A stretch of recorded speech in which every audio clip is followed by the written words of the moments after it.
روزے میں انسان کو یہ احساس ہوتا ہے کہ وہ اللہ تعالیٰ کی مرضی کے بغیر کھانا کھا پی نہیں سکتا۔ روزہ انسان کی تقوی اور پرہیزگاری کی صفت اور ضبط نفس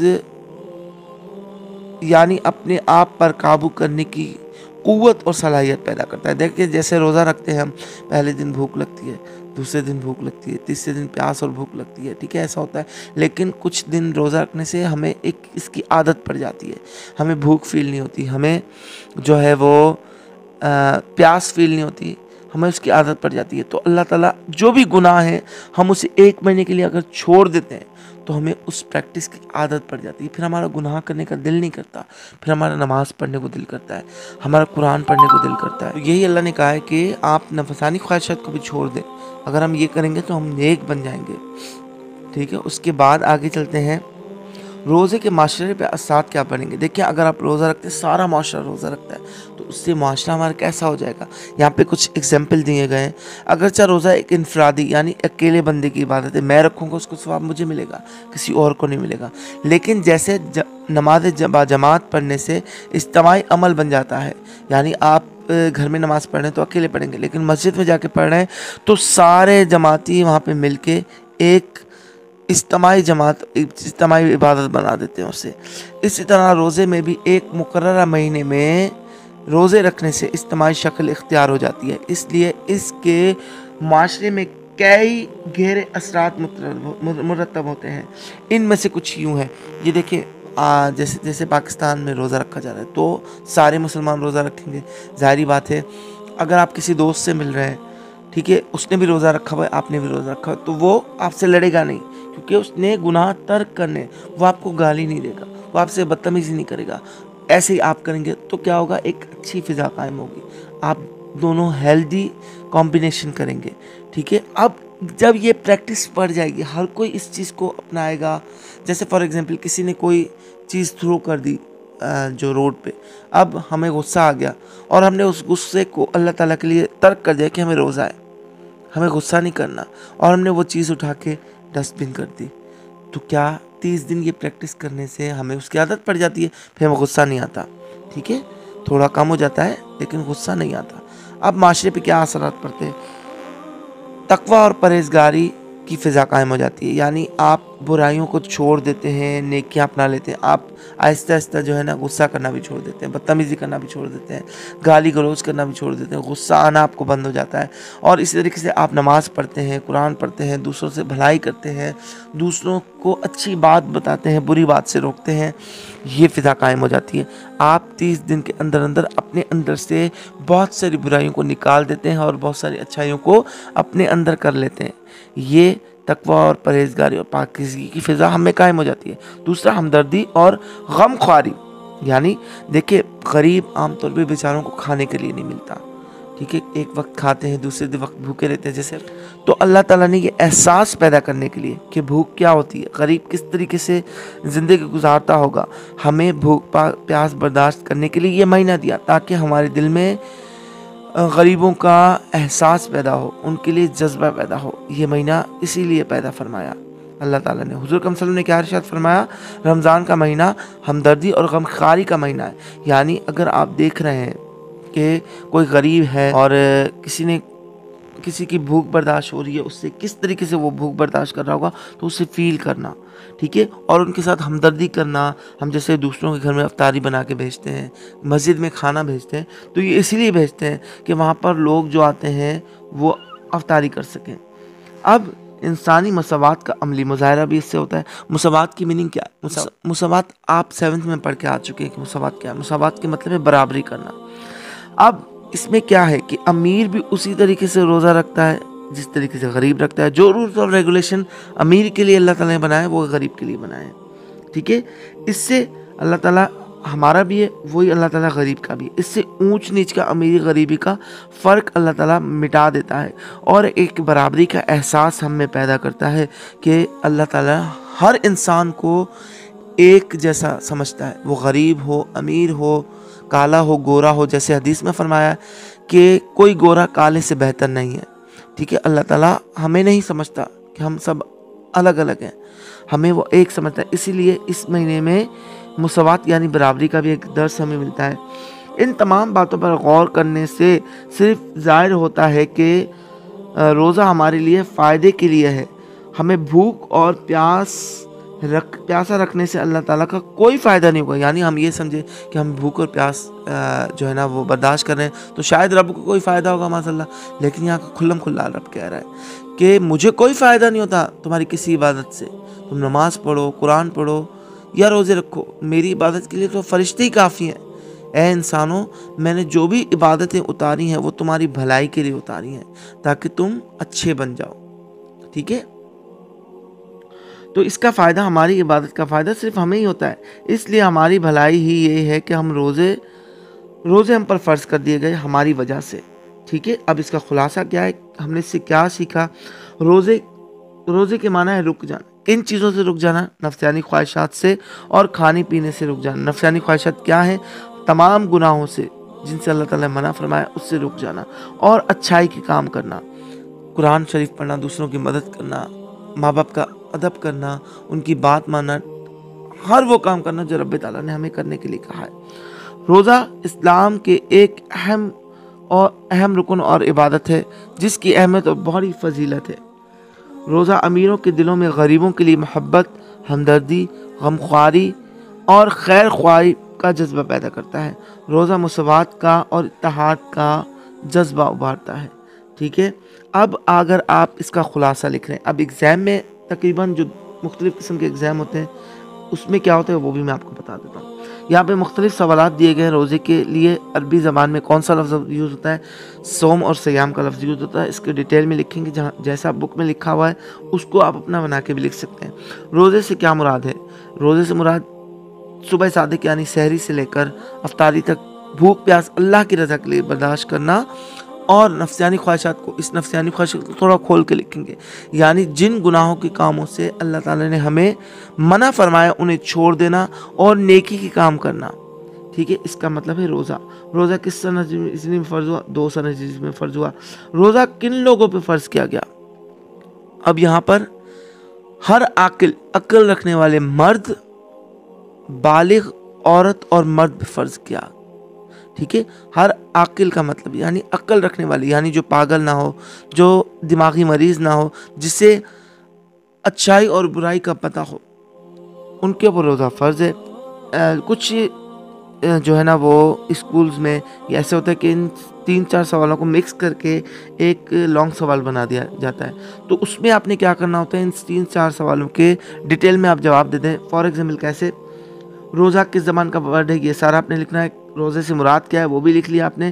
اب روزہ کن جو ہے نا وہ ان لوگوں پہ فرض ہے وہ بھی آپ ڈیٹیل میں لکھ لیں گے۔ اس کے بعد معاشرے پہ اس کے کیا اثرات پڑتے ہیں یہ سارا لکھ کے اس کے بیچ میں آپ ایک حدیث کا حوالہ دیں گے، اور آپ جو ہے نا وہ قرآن کا حوالہ دیکھیں آپ سے کوئی بات کی جائے، آپ کوئی بات کریں تو آپ سے اس کا پروف مانگا جاتا ہے، تو یہ پروف ہوتے ہیں ہمارے پاس قرآن اور حدیث میں اس کے بارے میں یہ فرمایا گیا ہے۔ تو کوئی بھی آپ لینتھی سوال لکھ رہے ہیں اس کے اندر ضروری یہ لازمی ہے اسٹیپ بائی اسٹیپ فالو کریں، ٹھیک ہے؟ اور اس میں قرآن اور حدیث کا حوالہ ضرور دیں، جو قرآن اور حدیث کی اس میں لکھی ہوئی ہے اس کا حوالہ آپ دے سکتے ہیں۔ یہ آپ کے MCQs وغیرہ آ گئے، اس کو آپ حل کر لیجئے گا، اور اگر آپ کو یہ لیسن اچھا لگا ہو، سمجھ میں آ گیا ہو تو آپ مجھے کمنٹس میں بتا سکتے ہیں۔ نہیں سمجھ میں آیا، کوئی لیکنگس وغیرہ رہ گئی ہیں تو وہ بھی آپ اس کمنٹس میں لکھ کے مجھے پوچھ سکتے ہیں۔ اس چینل کو سبسکرائب کر دیں تاکہ آگے آنے والی ویڈیوز اور ایسے لیکچرز آپ کو مل سکے، ٹھیک ہے؟ السلام علیکم ورحمۃ اللہ وبرکاتہ۔